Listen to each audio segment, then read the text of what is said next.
Honestly, though, I think that with the losses this weekend, I've been as close to taking off the spikes and hanging them up on the door jamb. You know what I mean for this team? The metaphorical. I'm throwing it in.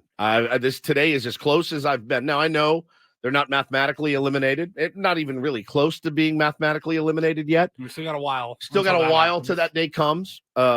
But I look at this team and I go, "No, this is deeper than baseball. There's something deeper going on than baseball." And a little insight to that, Ben, maybe came over the weekend.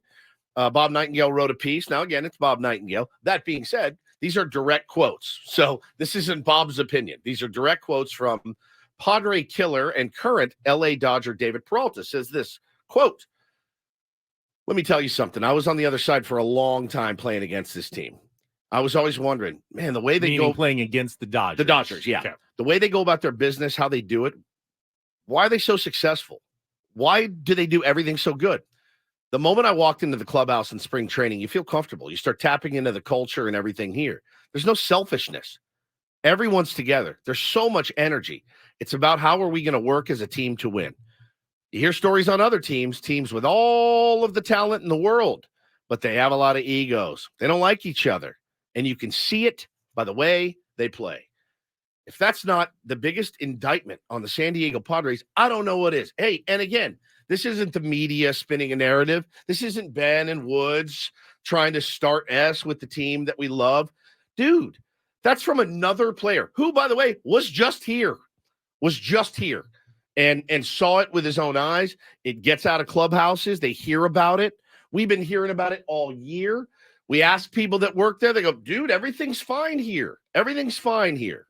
Is there a bit of hypocrisy coming from us, though, being critical when for a long time, and you're part of this as well, we liked the ego. I'm Manny effing Machado. I still do. I like that. I want my ball players to have that swagger and confidence when they go in there. But you can absolutely have that as an individual and still be a good team player, right? I watched different sports entirely, different era, but we know Winning Time's on, right? So we've all been watching Winning Time on HBO. It's really great.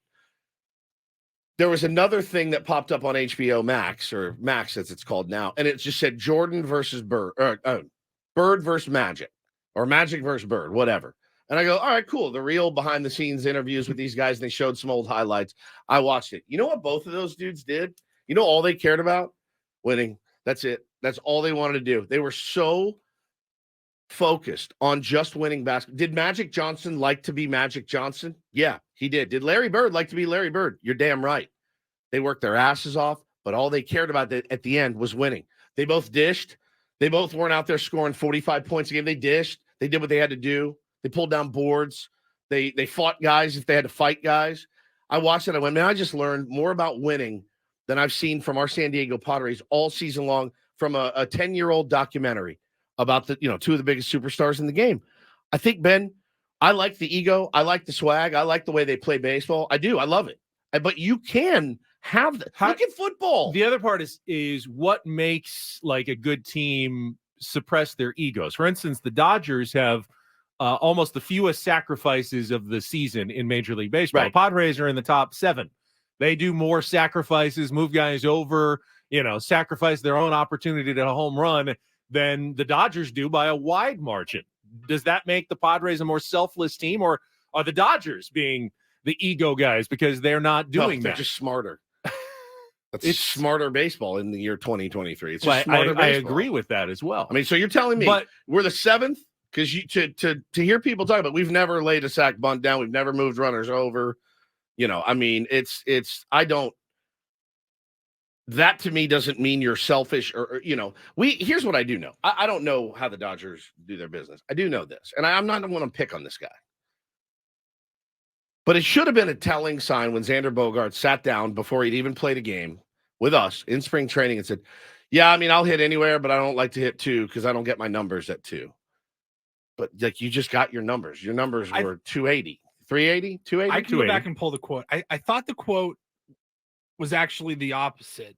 He doesn't like to hit second, but he said he actually gets good numbers. Oh, he gets good numbers. Yeah. I don't want to make it sound like. Yeah, right. That's it. That's right. I want to be fair. No, it's fair. But even to say that Right.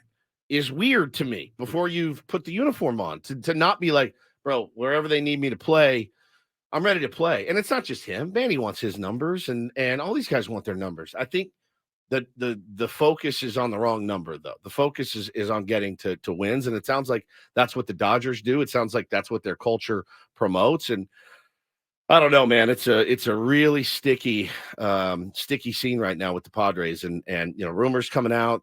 Bob's on his way out. This and that and the other. Another Bob Nightengale piece. Again, I don't know how much I read into it, but when you're stacking up L's like this and stacking up a season like this, it doesn't look good. It doesn't bode well.